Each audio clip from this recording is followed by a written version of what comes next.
நண்பனும் இந்த குடும்பம் வந்து ஒரு குறைந்தபட்ச பொருளாதாரத்தில் நாளைக்கு முத்துக்குமாரோட ஃபேமிலின்னு சொல்லும்போது அந்த கவிதைக்கு எவ்வளோ மரியாதை இருக்கோ எவ்வளோ வேல்யூ இருக்கோ அது அந்த குடும்பத்துக்கும் இருக்கணும் அப்படின்னு நினச்சி தான் வந்து நாங்கள் உடனே வந்து நிகழ்ச்சிக்கு ஒரு ஏற்பாடு பண்ணோம்.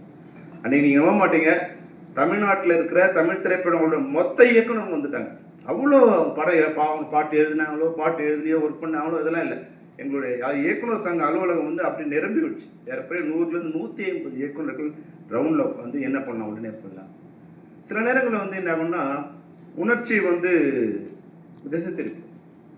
அப்போ அந்த நிகழ்ச்சி வந்து அவரோட சகோதரர் வந்து பேசிகிட்டே இருக்கும்போது நம்ம சொன்னோம், இது மாதிரி அந்த குடும்பத்துக்கு ஏதாவது பண்ணணும்னு சொல்லும்போது டக்குன்னு அவர் என்ன பண்ணிட்டார், அல்ல அப்படிலாம் நீங்கள் எல்லாம் உங்களுக்கு காப்பாற்ற வேண்டியதில்லை அப்படின்னு சொன்னோடனே கொஞ்சம் மற்ற இயக்குநர்களுக்கு வந்து கொஞ்சம் ஒரு சின்ன ஒரு ஹார்ட் ஆயிடுச்சு. நம்ம ஏதோ வந்து அதனால் இப்போ நம்ம எடுத்து பணத்துக்காக அதை பண்ணுற மாதிரி ஆயிடுச்சுங்கிற மாதிரி அது வந்து அப்படியே கரைஞ்சி போச்சு. ஆனால் மிகப்பெரிய சந்தோஷம் என்னென்னா, சிலதெல்லாம் வந்து அந்த எமோஷனல் அந்த நேரத்தில் இருக்கும். அவங்களோட மரணம் வந்து நம்மளுடைய பாதிக்கிற வரைக்கும் இருந்துகிட்டு இருக்கும். அது காளான் செடி மாதிரி இன்றைக்கி முளைக்கும் நாளைக்கு இறந்து போயிடும்.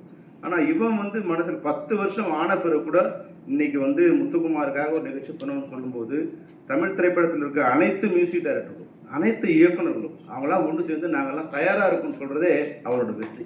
அதுதான் முத்துக்குமாரோட அந்த அவரோட எழுத்துக்கும் அவரோட நடத்தைக்கும் அவரோட நட்புக்கும் அவன் பண்ண உதவிக்கும் வந்து முத்துக்குமாரோட வெற்றியே இருக்குது. அது மட்டும் இல்லாமல் தமிழ் ஆர்வலர் தமிழ் இனத்துக்காக ஈழ போராட்டத்துக்காக அவர் பண்ண உதவிகள், அவர் அதில் ட்ராவல் பண்ணவங்களுக்கு அவர் பண்ண பண உதவிகள், இது அஜய் சொன்ன மாதிரி ஒன்லி அசிஸ்டன்ட் டைரக்டருக்கோ அது மாதிரி மட்டும் இல்லாமல் ஈழத்தமிழ் போராட்டத்தில் கலந்துக்கிட்ட நிறைய பேருக்கு வந்து பண உதவியும் பொருள் உதவியும் மோரலான உதவியும் வேறு என்ன மாதிரிலாம் உதவியெல்லாம் பண்ண முடியும், அதுவும் நேரடியாகவும் மறைமுகமாகவும் பண்ணதில் மிகச்சிறந்த மனிதன் வந்து முத்துக்குமார்.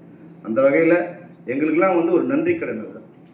முத்துக்குமாருக்கு நாங்கள் இந்த நிகழ்ச்சியை சிறப்பாக செய்ய வேண்டியது எங்களுடைய நன்றி கடன். அவருக்காக நாங்கள் இது பண்ணல, நாங்கள் பட்ட கடனுக்கான நன்றி கடன் நாங்கள் திருப்பி சொல்கிறதுன்னு தான் நான் நினைக்கிறேன். அந்த வகையில் ஏசிடிசிக்கு வந்து எங்களுடைய திரைப்படத்துறை சார்பில் மிகப்பெரிய நன்றியை நாங்கள் தெரிவிச்சுக்கிறோம்.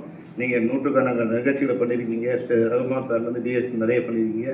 ஆனால் ஒரு படைப்பாளி ஒரு கவிஞருக்கு பண்ணுறது இதுதான் ஒரு முதல் நிகழ்ச்சி நினைக்கிறோம். இந்த நிகழ்ச்சி உங்களுடைய சரித்திரத்தில் இது மிகப்பெரிய புள்ளியாக இருக்கும். நிச்சயமாக நீங்கள் கவலைப்படாதீங்க. மிக